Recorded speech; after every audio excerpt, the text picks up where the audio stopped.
Hi, Dr. Uma. How are you doing today? I am wonderful. Thank you so much for inviting me to talk to you, Dr. Hanisha. Of course. Thank you so much for coming on the show. I'm so excited to have you. I've I've like looked into so much of your stuff and your book, and I'm so excited about everything that you're doing. So I'm excited to have you Thank on the you. show and learn more about what you do. Thank you. I was excited to talk with you as well, and happy to share, any questions you might have or anything that that I could be happy to impart. Yeah, definitely. Okay, so let's get right into it. So tell us a little bit about your journey. How did you get involved in integrative medicine? And yeah, what brought you here today in the world of nutritional psychiatry? So I think what brought you and I together is that my book is out there in the world as of August 4th, which has been quite the experience during a pandemic. Yeah. And so I was very glad that we could connect. But what brought me to this intersection of nutrition and cooking and mental health is probably begins with my cultural background. I grew up in a South Asian family, in a large South Asian family, and really didn't need to cook because there were aunts, mothers, grandmothers, older cousins cooking. And so I could hang around, and my mom recognized early that I loved science. So she taught me to bake. And that was super cool because she was is a physician herself, and it kind of worked with me to do that so I could bake. And the joke in the family is when I did get married, that my late and very wonderful mother-in-law thought, well, her son is going to eat cake for the rest of his life, because this woman can't bake. But as it turned out, I found my way to cooking, and one of the things that, coming from a large family, I could take with me were my mom's spices and the family recipes, and that was a very big connection for me. But I also discovered a great sense of peace in cooking and learning, and that journey for me. So just experimenting with things brought me a lot of pleasure and fun, and for me it became part of my day that was de-stressing. And also because I grew up in an environment that was very holistic, and there were Ayurvedic practitioners in the family. There were many medical and allopathic medical doctors in the family, but also focused on good eating and good nutrition. And I craved knowing more, so I learned more and began to integrate that into questions, simple questions I was asking patients even in residency, around what were they doing. If I was going to take out my prescription pad and say prescribe fluoxetine or Prozac, were they also doing other things to make themselves feel better? Because I sort of grew up in this model of care, and that those interests grew, and I continued to integrate it. And perhaps at that time it wasn't called nutritional psychiatry, but that really was the spirit of the work I was doing. And the trip to culinary school was really just a journey of passion, because Julia Child was my food hero. And when we couldn't afford cable television, we had public television in Boston, and she was always on this show called The French Chef, and she was flipping omelets and doing all of this stuff. And when I learned a bit about her life and understood that she had done this later in life, I thought, well, why not me? I love cooking. I'd love to learn more. I think I've learned a few recipes and wanted to take it further. And that was, really one of the best experiences of my life, because it was so off the beaten path, so to speak, in terms of a career choice. And the way that it came together in the other work that I do was not intended or planned in that way. It was really following something that I loved to do. And it came together for me. And I feel fortunate about that, I can talk about the nutrition with the patient or clients, and then share recipe and say, well, this is what you can do with an avocado or whatever it is. And I think that fluency was helpful in my career. And I also wish I could say that I had a magical plan when I was 5, but when I was 5, I wanted to be an astronaut. So go figure, it's all very mixed up, but I seem to have arrived at a place where it came together, so. Definitely. That is so cool. I love that you went to culinary school as well. And you have this Ayurvedic background with your family. That is, I mean, I'm also, South Asian. And so I can understand like growing up with all the spices and the colorful foods and everything. And they're so good. And now we're learning and like we're finding more and more evidence pretty much every day on like all of the benefits of all these spices that we put in our food. That your grandmother, your aunt told you, if you had a cold, or you Yeah, had a certain illness, so you really need to have this. And exactly. I wish sometimes wish I had spent the time learning the principles of Ayurvedic medicine more deeply. But it's almost the way in which they share these things is now scientific evidence behind, the turmeric that my grandmother or mother were giving me in my milk or whatever it Yeah, was. So. exactly. Yeah, that's what I always say, like the haldi doodh, or the turmeric lattes that are now Yes. becoming so popular, So right? popular, yeah. It's like But like, golden chai. Well, we had that as kids. exactly, So, exactly. And so yeah, that's so cool. And I love that you had the interest in baking because of the science behind it. It's yeah. actually really funny because my sister and I, we've been cooking and baking a lot, especially since the quarantine, a lot Yeah. more. And she's definitely the baker. Like anytime I try to bake anything, it just never works out. I don't know what it It's is, funny. but It's so funny you say that because my older sister and I, she just doesn't have the patience to measure. that's So how I that's her issue. So she's a great cook, but she refuses to bake. Or she can't. Not that she can't. yeah. So when we were growing up, we also had two brothers, and so what we would do is I would bake the cake. So the cake would end up looking like a cake, but she would do all the frosting. So that she could manage, and she loved that. That's So we'd split it up, exactly my sister and I. That's and so funny.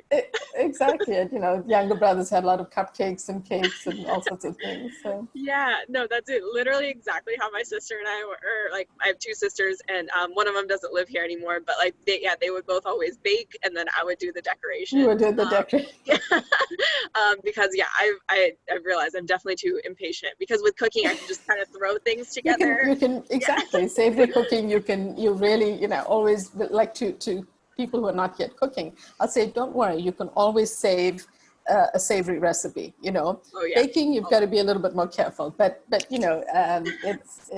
just it's something that people should know because it's not that difficult to toss some food together. You just have to kind of build up the confidence. yeah, definitely. It takes some trial and error and some practice, and like you said, some confidence. So yeah, let's get into the meat of the topic a little bit more. So your book is all on your brain on food, and so uh, let's talk a little bit about that. So let's talk a little bit about the gut mental health connection. Can you kind of walk us through? We've done like a full episode where we go into the gut mental health connection. Wow. But yeah, can you walk us through a little bit of what that looks like? Sure. So my book is called "This Is Your Brain on Food," and the first chapter of the book actually I felt was important to. It's called the gut brain romance because, as we all know, with romantic relationships, you have good days and you have bad days, but it's called gut brain romance because it's supposed to help set up the reader to understand the connection. That even though the gut and the brain are far apart in the body, they originate from the same cells in the embryo. They develop and form in different parts of the body, but then they remain connected by the 10th cranial nerve, the vagus nerve, which I like to call the two-way superhighway because it's continuously sending messages back and forth. And it's important for people to understand that it's back and forth so that what you eat will, in some chemical form, be transmitted to your brain.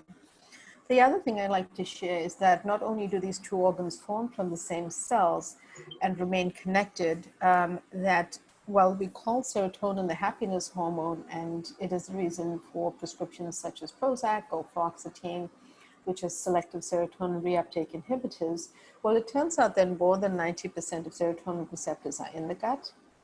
And the fact that they're located there, for example, individuals who are prescribed medications such as SSRIs might initially have some gastrointestinal side effects, and it makes sense.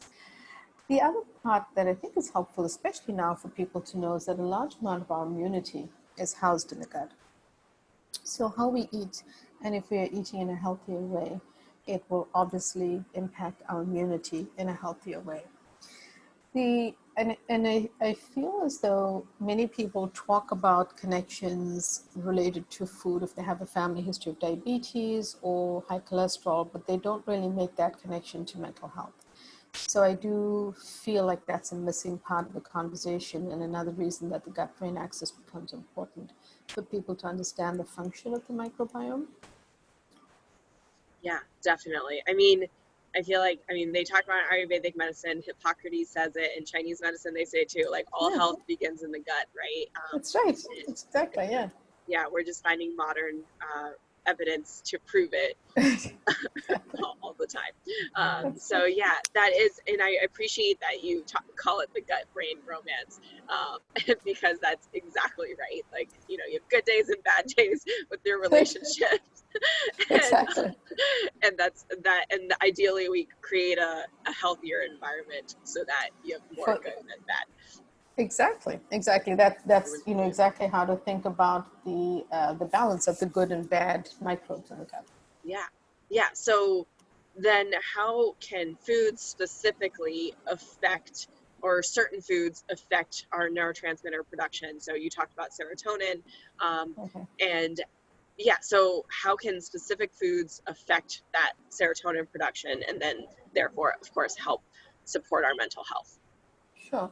So it's really about almost having the gut microbes work in our favor. Think of them as an army that can work in our favor or can work against us. We want them working in our favor. And the healthier foods, so before going into specific diagnoses, the healthier foods for your gut are things like a biodiversity of fruits and vegetables. Mm-hmm. Beans, nuts, legumes, lentils, seeds, healthy whole grains are the ones that bring us fiber and are healthy sources of fiber. But if you eat all of those foods fried, that kind of unfortunately takes away the benefit.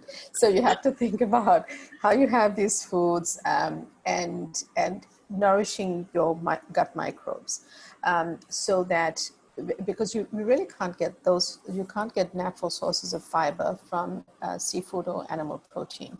So you want to include the things I just mentioned as fiber sources to feed the good microbes. When the good microbes are thriving by being fed with things like fiber-rich foods, they then thrive and do well, and they overcome any of the bad microbes in the gut. If you take those same foods and add processed foods, added foods with a ton of added sugar, and foods that are just generally unhealthy for us, they start to feed the bad microbes in the gut. And when those guys thrive, they overthrow the good microbes, and you really get to start up dysbiosis, which is the beginning of gut inflammation and the beginning of conditions like intestinal permeability and a leaky gut. When those things happen, what works against us is that the wrong types of substances get formed in the gut environment.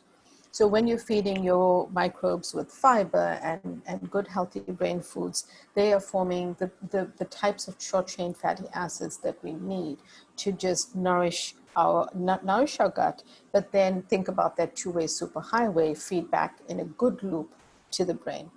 So by keeping our gut in almost in a balance, really, is what it is. Keeping it in a sense of balance. You are really helping to have a happy gut and therefore happy moods. I say happy gut, happy mood because very simply said, it's basically nurturing them means you're in a state of better balance and you're fending off inflammation and you're therefore feeding back the right chemicals to your brain.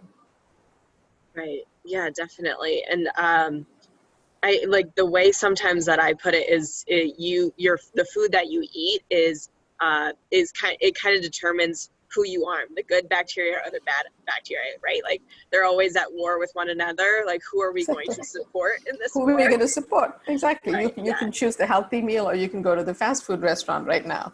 Right. And we know that within 24 hours, research has shown that you change the microbes in your gut. Yeah. And so if you're heading down the fast food lane track, you're going to change your gut bacteria in 24 hours. You won't feel it in 24 hours. It will start to change. But you can also go towards the healthier food option in the same decision tree and start to impact those same microbes positively. And if you are in a state of inflammation, or you may not feel it in that way, but it will also positively impact that you will feel over time.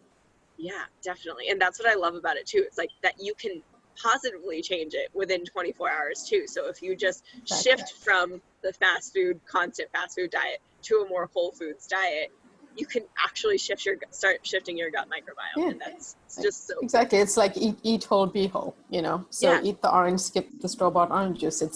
It's, you know, we can make those decisions with nutrition and food every single day. And any one of us, you know, may make the wrong choice in a given day, including me. So Yeah. you know, it's definitely something we have within our power.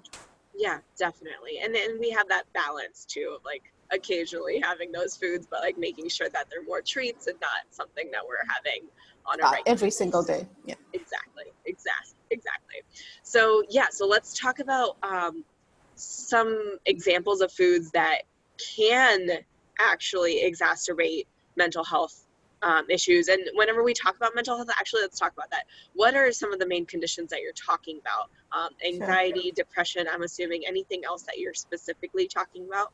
So, you know, the way that the book is divided, I think for the purpose of our speaking, it would be most helpful to address depression, stress, and anxiety, because anxiety and stress are sort of looped in terms of how people are feeling. And I think that, you know, the way that I designed the book was based on not only my practice, but sort of targeting the most important conditions that I see clinically, and feeling that, knowing that there's this body of evidence behind the different conditions, and that we can share that with individuals. And so someone could say have ADHD and read up what we've found. There's always updated information. We try to share updated information on our social media accounts. But if you look at the chapter and you have the references at the back of the book, you can sort of see what we're trying to say, and you can look up the study yourself. I think that is very empowering for people to have both things together, but still be able to read it in a way that's digestible. That was my aim in the book. And the other aim was to divide it up so that someone who had, say, symptoms of PTSD, or a family member with OCD, could look at that, or had a friend and get help or read it themselves, but also look at other chapters in the book if they're interested. And then every chapter has a food list of foods to embrace and foods to avoid. And chapter 11 has some cool lists, but also some recipes that to help get you started. And the recipes include animal and seafood, but if you're plant-based or vegan, there are easy swaps that we can offer you, as well as several different types of recipes which are vegetarian or vegan, just to make sure that everyone has some choices. When it comes to depression, some of the culprits are not things that we don't know about, but here's the thing: there's actual research behind added sugars worsening depression.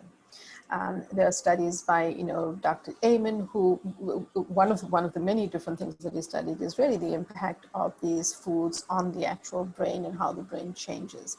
So I think it's important to take the conversation further beyond a family history of diabetes, to realize when we talk about things like sugar, processed foods, you know, the trans fats, which have been linked with aggression, diets high in trans fats. So knowing those things is going to be important for us to build into our consciousness, and realize that the added sugars, the stabilizers, colorants, dyes, and fillers and things in processed foods don't help us. And then there are things like sort of processed meats that have nitrates in them, and nitrates are associated with worsening depression. So there are a ton of lists of foods to avoid in the book, but there are actually much more than 200 foods that you can embrace, which is cool. It's cool for Yes. all of us because we have more to eat and we have more food to nourish our gut. So good things, you know, there's some pillars that I start with: prebiotics, probiotics. Eat the rainbow, the colors of the food, bring back the polyphenols, the rich antioxidants.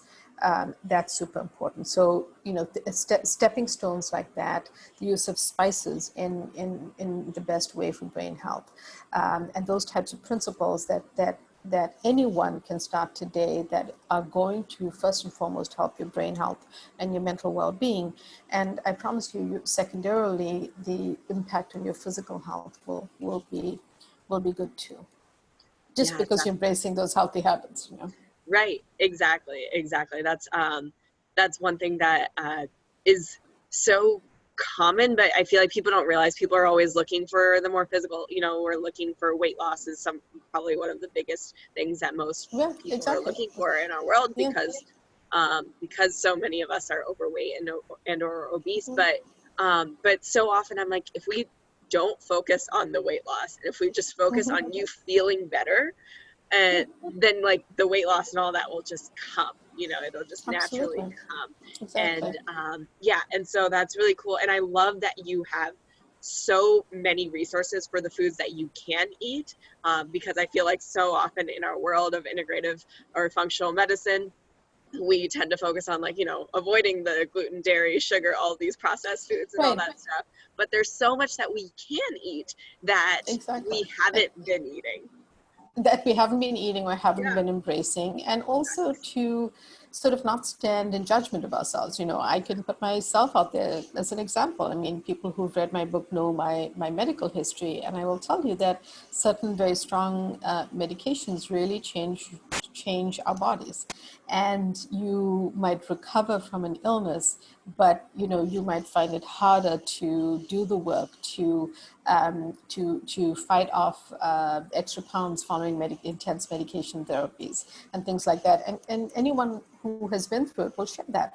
So I think it's about the journey for each one of us. It's about finding the path that works, and finding the foods that heal and the healthy foods that will help you know, make those gut microbes work as an army for us and not against us. Yes, exactly, exactly. That's so much what it is. And so I actually do want to talk a little bit more about the spices though, because obviously being Indian, I love my spices and I'm always trying to promote using more spices in our food. So can we talk a little bit more about some specific spices that you like and that have been researched in to help promote brain health and mental health? Absolutely. So there are quite a few, but some of the ones that really hit some high notes are things like turmeric as well as saffron. Mm, Capsaicin, ginger, and garlic are actually all really great for several things, but they also help immunity. I think it's helpful for people to know that. So with turmeric, it has been studied in several studies associated with depression. It also helps anxiety, but the trick with turmeric is to make it more bioavailable and bioactive by adding a pinch of black pepper. So whether you cook with it, or if individuals listening to this don't cook with it yet, then add it to a soup, a smoothie, or a tea, and always add a pinch of black pepper to activate it. So that's really something that I feel is easy for people, especially now. Where you can get turmeric in supermarket aisles. You can mhm. even get an organic version of, I'm talking about the dried spice, and it's not as it's not only in, say, ethnic stores or things like that. And then with saffron had a tremendous amount of evidence for trials targeting depression. And the only thing I would say about saffron is it's wonderful and beautiful to cook with. Indian foods such as biryani have saffron in them, depending on the recipe or the region you're cooking it from. So do paella or risotto. So it's great to cook with it. You may not get enough of it in your food, and that's a situation where you might want to speak to your doctor if you're wanting to, or your doctor feels that you can take the path of using diet and using nutrition to help you. You might want to speak to him or her about a supplement for saffron. Yeah, I mean, obviously I love turmeric, and I actually have recently started. Um, I never really thought about putting turmeric in my smoothies until I actually interviewed another doctor, Dr. Donna Mazzola, and we talked about Hashimoto's and inflammation. And she said Yeah, she would put turmeric, like just the root with some black pepper in her smoothies. So yeah, I started doing that too, yeah, uh, exactly. and And in my green, yeah, it's a great way. that's a great way to use the turmeric root, actually, because not everyone is familiar with how to use it, but that's a Yeah. great and easy way to do it. So, Yeah, I mean, and I have my green smoothie every day. It's just like my healing smoothie every day anyway. And so it's just like adding more healing power to it. So I exactly. love Yeah, that. And yeah, saffron, I absolutely love saffron. It can be a little bit pricey for sure, but that's it. but It's definitely pricey, it's and a really and good herb. it's a really good spice, and also the fact that it's pricey and that you don't use a ton of it in food, that's, that's because usually I try to bring forth just ideas about whole foods first if we can. And, but that's an occasion when someone might prefer a supplement. Yeah, definitely. I make this mushroom infused hot cocoa. So it's like a mushroom powder with cacao and, almond milk or any non-dairy Sounds milk. And then I'll delicious. add Yeah, saffron to it. And it's so delicious. Yeah, add like a saffron. that's a good one actually. Yeah, It's yeah. a real, What you type of should try. mushroom do you use? I, it's like a blend of multiple different, like, it's like a mushroom powder. So it has Powder? reishi and cordyceps and lion's mane and, kind of all those Very, very nice. Yeah, that's a mushrooms. great idea. Yeah. Yeah, it's really good. Especially now that it's getting cooler, I was like, all right, it's time to start making Yeah, that again. the warmer things, exactly. Yeah. Yeah, exactly. But yeah, so I appreciate that. Was there anything else, or any other specific foods or spices or anything that you wanted to really get into that we didn't get to get into today? So I would say that, for depression, things like omega-3 fatty acids and fatty fish have been known for a while to help mood. And they tend to also help anxiety. And the way to think about it is that mood and anxiety sometimes run together clinically. Someone may present with one or the other symptom, but sometimes they can be overlapping. So it also makes sense that the omega-3s have been tested in anxiety as well. So that's a good one to know. And there are plant-based sources of omega-3s as well. Not going into tons of the science about it. If you're plant-based, you can always have sea vegetables, algae, chia seeds, flax seeds, and so many more things that you can, again, you can add to your smoothie if you want. And then I would say that, I think that with anxiety, one of the other things that was found to be associated with worsening anxiety were two things: gluten, as well as artificial sweeteners. And if someone is struggling with a lot of stress and anxiety right now, I would say you don't have to eliminate something completely, but maybe slowly cut back on that and see within a week to 2 weeks if you're feeling differently, if you're feeling less anxious. Because if you're trying to use a sort of holistic method and you're not severely ill, but you feel like you can change things up to start to help yourself, in addition to those pillars that I mentioned earlier, maybe try cutting back on sweeteners and gluten and see if you feel your anxiety is lessened in any way. Yeah, definitely. And actually, what are your thoughts on coffee and anxiety? Because Yeah. there are a lot of connections there. So what are your Yeah. thoughts on that? So coffee, like with most ingredients, I try not to demonize anything because I looked at what the study showed, and it turns out that if you're sensitive to coffee, body intelligence is a very important thing. So if you have coffee and you feel jazzed up, or you feel anxious, then that's not something you should be doing, and you need to cut back slowly, or keep your coffee to less than 400 milligrams a day and have it early in the day so it doesn't impact your sleep. Generally, if someone tolerates coffee, then have it in moderation. And I think it's one of the things that's important is what are you putting in your coffee? If you're putting a ton of artificial sweetener, that could be worsening your anxiety more than the caffeine. And then the other thing to remember about caffeine, if you are sensitive to it and it's worsening your anxiety, so caffeine isn't from coffee, also think about it in other substances that may not occur to you, such as over-the-counter headache pills that have caffeine in them. So if you're sensitive to caffeine and you're struggling with anxiety, look at all the sources of caffeine that you might be consuming. If you like coffee, just have a smaller size and less of it early in the day. But also remember, decaf coffee has some caffeine in it. So if you're super sensitive, you might have to come off coffee. But in general, it's not a bad substance that you have to avoid for the rest of your life. Certainly, that's my opinion. And part of my opinion also stems from the reality of knowing what people eat in this country and what people Yes. drink.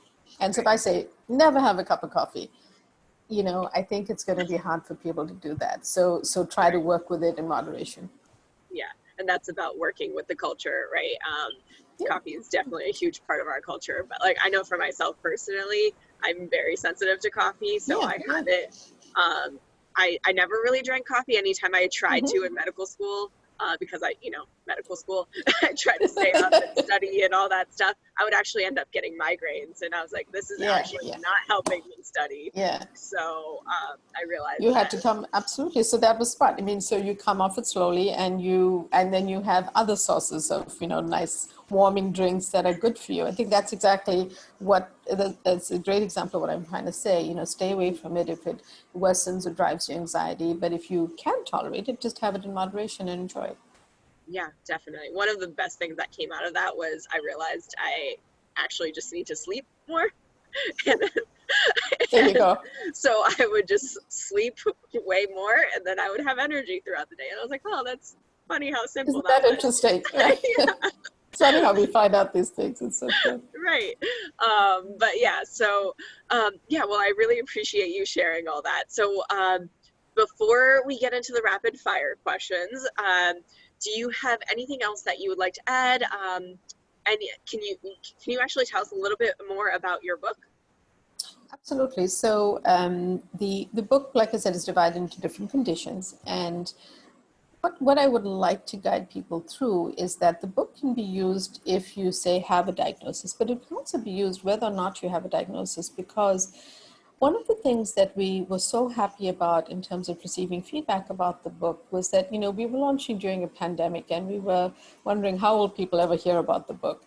But when people started reading it, many of them got back to us saying, I'm embracing this healthier lifestyle because I feel that even though I'm not struggling with depression or anxiety right now, I'm not feeling great. I'm just not feeling myself. This pandemic has caused me to be eating foods that I really shouldn't be. And even though I don't have a diagnosis, I'm using food to fortify my mental health. And that was really meaningful to me. So what I would say is, whether or not you have a diagnosis yourself or someone in your family, this is something that can be used as a guide to your better mental well-being. And why not take this time when we're, either locked down or going through these different stages, and that there's so much uncertainty, to really strengthen your mental well-being through how you're eating, because we all have to eat.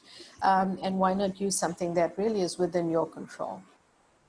Yeah, definitely. That I feel like this is actually the perfect time for your book because Oh, good. I'm glad you feel that way. Yeah, regardless of whether you have the diagnosis or not, we all have stress, right? We all experience stress regardless. And so making sure that our bodies are adapting and resilient enough to deal with those stressors, I think, is really what it always comes down to. The stress isn't going to go away. There's stressors that are always going to come eventually. That's right. But it's about building that resilience. It's exactly building the resilience, and also by making those changes that people are finding, what they're doing is they're changing the gut microbiome in a good way. And that's really what's fortifying all of it. So it's, I think I appreciate you saying that. So I completely agree. Yeah, it really is. I think we all need it now. Ideally, we're cooking more at home anyway. Yeah, exactly. And we're working on ourselves and our mental health. So yeah, we really appreciate it. Well, thank you. All right, so let's get into the rapid fire questions. So the first question that I ask all my guests is, what does Mahan Health mean to you? It's a great one. I think that the best service we can offer the world is to be ourselves. And in being ourselves, our true selves, whatever that might be. And sometimes it's a journey of finding yourself and who your true self is in life. By being yourself, you bring your greatness to the world. And I think that whoever you are and whatever it is that you might do, allow that to shine through in your life. Yes. And I think that's truly what it means to me. I love that. Okay, so my next two questions, they could be related and the same answer, or they could be completely different, but I'm going to ask them together. So the questions are, what was the most difficult health change for you to make personally, and what are you currently still working on? So actually, those two are somewhat related. If you've had a chance to read my book, you will know that I have a history of serious illness. And that came at a point when in my life where I was feeling otherwise healthy. And I therefore had to undergo pretty significant treatment. Understanding as a physician that the side effects of the treatment would have an enduring effect on my body. So the most difficult thing was going through that and knowing the medications I was facing and knowing the side effects. On the flip side, it was an opportunity for me to truly practice what I preach and to use the cliche, because I really try very hard not to preach, and I hope I never sound that way, but to use the expression to practice what I work on with others and to do it more, to up my game in terms of how I was eating to help fend off symptoms or side effects.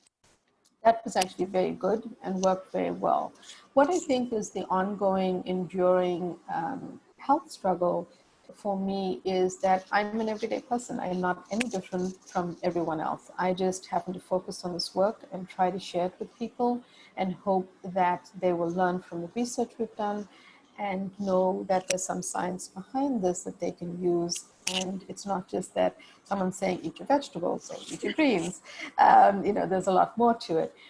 But also realizing that for myself, the medications I had to take definitely impacted my metabolism.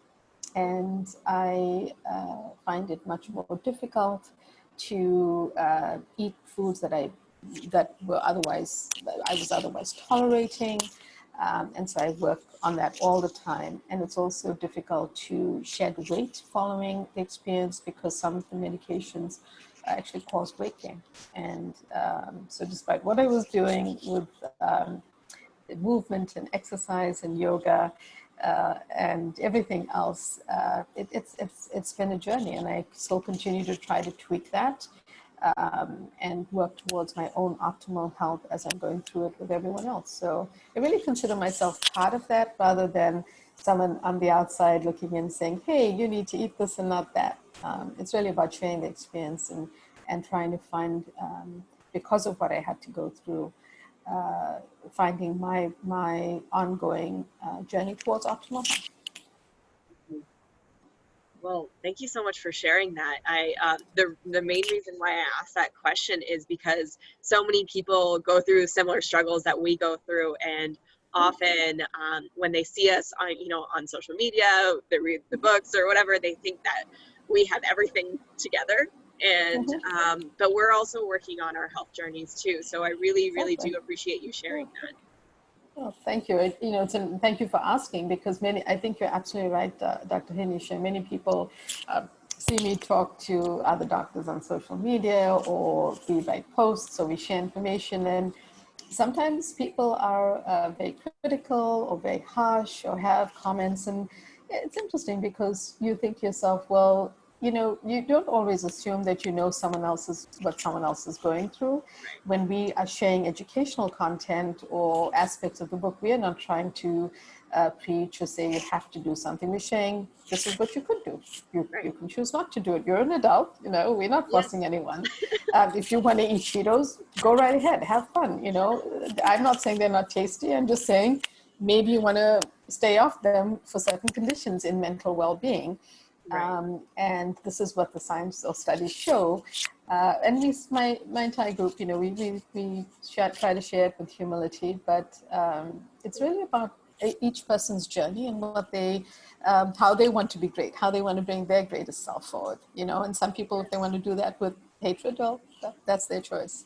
Right. Yeah, and that's exactly it. It's like we're just trying to share our knowledge and share what we're learning on a daily basis too. And so and what I love about this world is like most of us do practice what we preach, and so we are constantly working on ourselves, but it's a journey, just like for everyone else. It's a constant journey.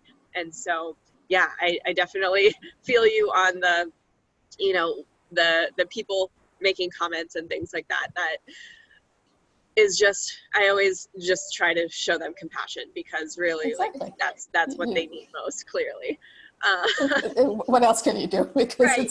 it's you clearly it's not your role to help them. So you just have Exactly. This to is not our. move the positive energy forward with the people who see that it is part of the journey and that you're not, on a soapbox. You're actually with them saying, hey, this is what I've done. This is what I know from research. It could change today, but here's the information, sort of thing. And Yes. that's the best you can do, to bring the spirit of the work forward. And I appreciate what you're doing as well.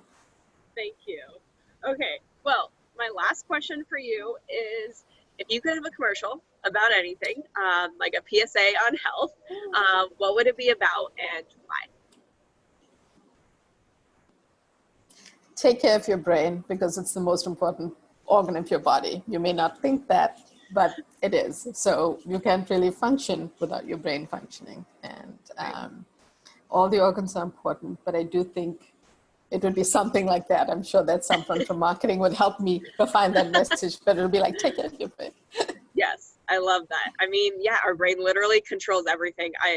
That's how I feel pretty much the way I live my life on a regular basis, is just like, okay, what can I do to support my brain? So that because everything else can go, but if I have my brain, I'm good. Like that's all I need. So yeah, I love that. All right. Well, thank you so much, Dr. Uma, for coming on the show. I had so much fun talking to you, and I learned so much already. And so I hope our listeners did too. Thank you. Thank you, Dr. Nisha. It was lovely talking to you and connecting. Thanks for having me. Definitely. All right. Take care. Take care.